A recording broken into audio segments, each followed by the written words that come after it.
Okay, I'm gonna try and do my best insane clown posse laugh. Hurt my eyeballs.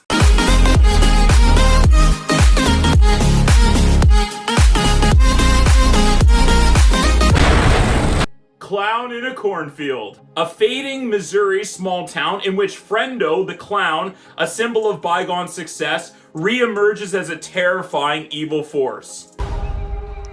Hey, Ginger! You okay?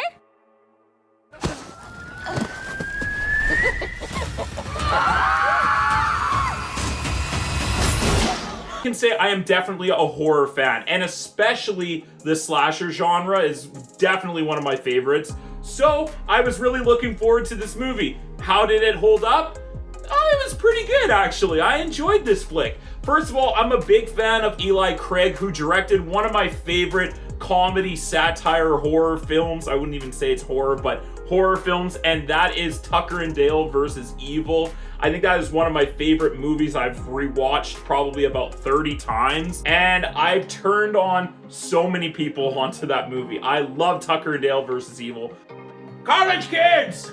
College kids! Hey, college kids! So when I heard Eli Craig was coming out with another horror slasher film, I was definitely looking forward to it. And he did not disappoint. He created a really great slasher film. And that's the first thing I would say, is that this is a straightforward, comedic at times, but really a straightforward slasher horror film. It is not trying to be really overly funny. Yes, there's some moments where I chuckled and I laughed, and Frendo does some ridiculous things at times, and I loved it, but it wasn't like Tucker and Dale where you're just kind of laughing at everything. Tucker and Dale versus Evil is much more of a straight up satirical comedy, and it kind of riffs on the tropes of a horror movie, of like a cabin in the woods movie, and I love that they did that. With this movie, it is much more of a 1980s homage slasher flick kind of movie, and it is definitely a lot darker, a lot creepier,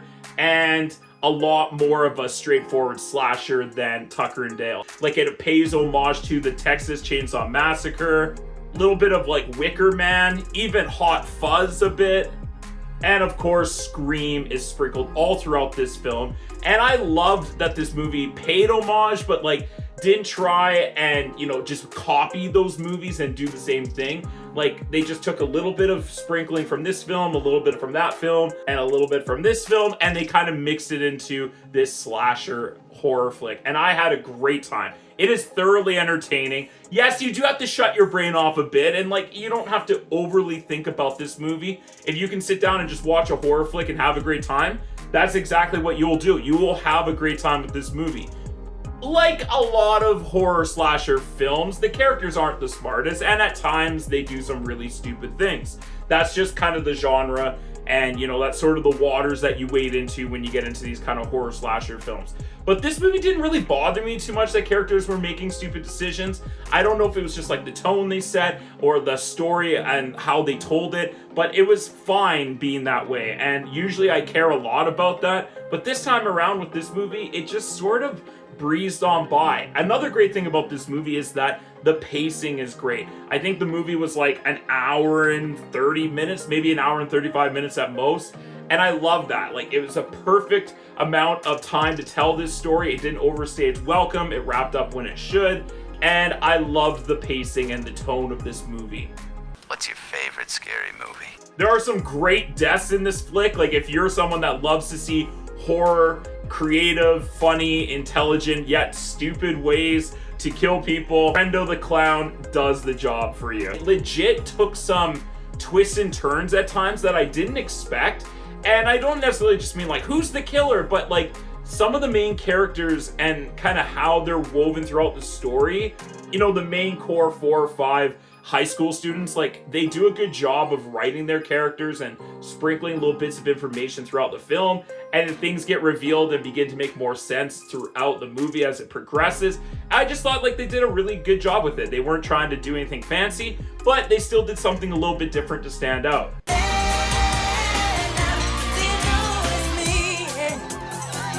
Now, there's definitely some things about this movie that stood out and bothered me. One of the things is that the first act of this movie takes some time to get going. Like, there was about 15-20 minutes at the start of the film where I was like, okay, we got it. We set it all up. Let's get rolling.